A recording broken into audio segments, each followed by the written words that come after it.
it's like a week thing. It's like a whole week. Yeah, listen, this is gonna be brilliant, trust me. No, that can't be then. It's too soon. I haven't even got my watch on. I took it off. Yeah, because I thought you were gonna push me in the swimming pool, remember? Well, no. Yeah, but it's not the point. I don't care if it's waterproof. I told you about pushing me in the swimming pool. I don't know, it freaks me out. Listen,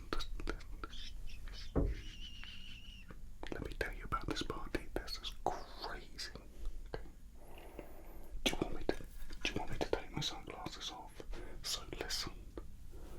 Thank you. Why do I always wear sunglasses?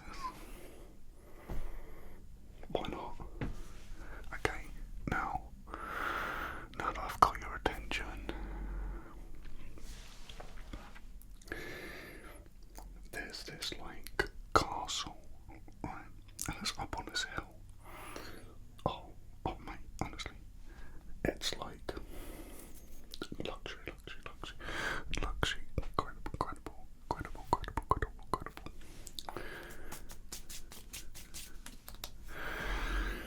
Okay, they call this mansion the Mansion of Dreams. Yeah. Now you know me. I always say like, never dream, always plan. Yeah, because you wanna visualize actually happening. It's like it's actually happening rather than the risk of seeing it like a dream. You don't do that. I mean, you can get away with that, but I always say plan, never dream. But most people, they understand this as like the word dream is like you're following your dreams as to anything possible, that kind of thing. Okay, so they call this the House of Dreams. So this place is just out of this world. Now the owner is this very eccentric character, and he's like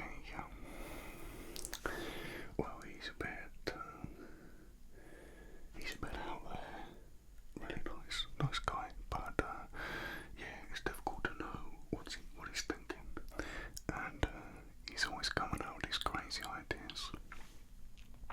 Now he's basically invited you and me to this week-long party.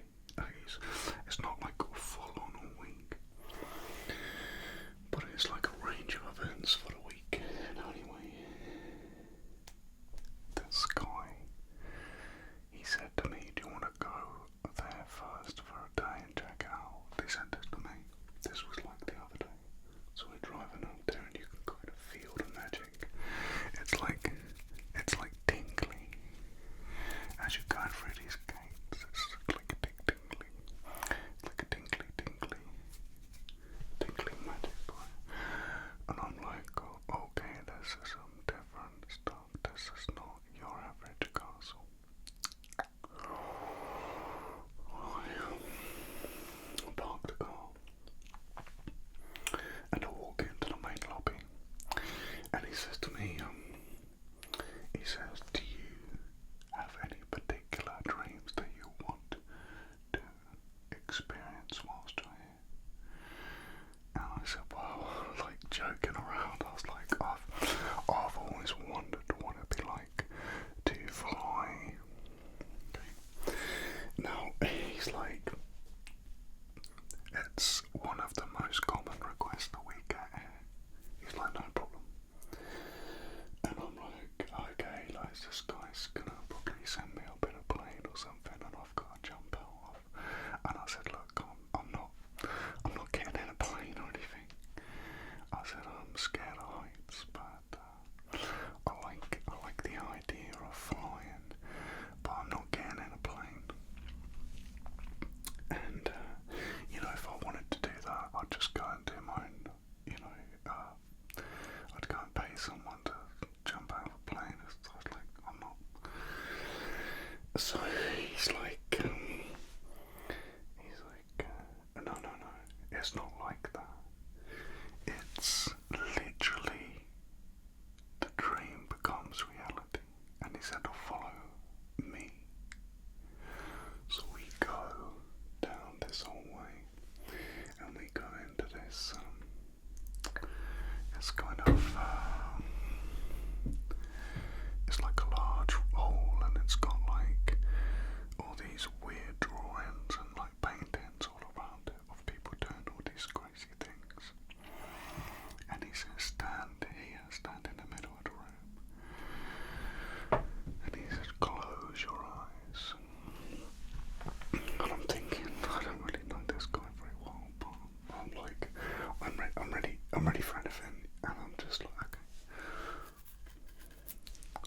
was worried that if he had got me to like, you know, be in the sky straight away, it would have just been too much for me and would have just totally freaked me out. So I was like, he was giving me, doing it gently. So he said, look, that's where you are. You're up by the ceiling. And he was down there. It was quite a big hall. So I'm floating in the air. There's nothing. There's no harnesses. There's nothing at all. I'm just floating in the air. I was like, this is crazy. And I just moved. And I would just like glide in whatever direction I let my body in. And if I wanted to go down, I just let top of my body down. If I wanted to go up, I just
he said, that's fine.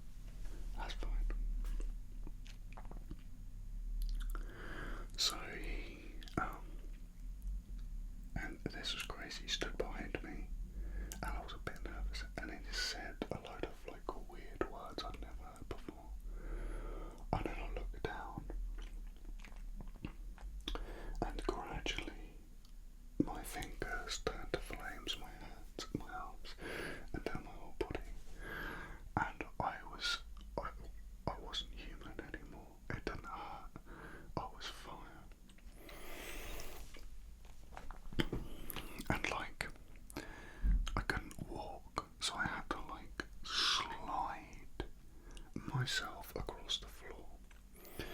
And I realised, like, because I was fire, I had to move like fire. You know, like how fire like glides across something that is burning. That's how I had to move. So I couldn't just walk around. And then like I moved up the wall and then like along the ceiling. And I was like, this is crazy. I couldn't work out how I could still see or think, as I didn't have my brain anymore, and I didn't have any eyes, but I could see somehow. Almost like my consciousness was outside and like inside the fire. It was like the fire had its own consciousness. It was crazy. So, and everywhere I went, I could see that I'd left like a little burn on different things. And now I didn't feel any heat, or did I feel any cold. In fact, I realised quite quickly I couldn't feel anything at all. But I was fully aware of the experience, and I was fully aware of the fact that I was basically completely fire. Like I had to move and operate like fire. I couldn't just go and sit on a chair. And then I realised that because I'd stayed still, I'd started to expand. And it was like my consciousness was expanding because I could see more from the same place. It was really weird. It's kind of like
of some kind.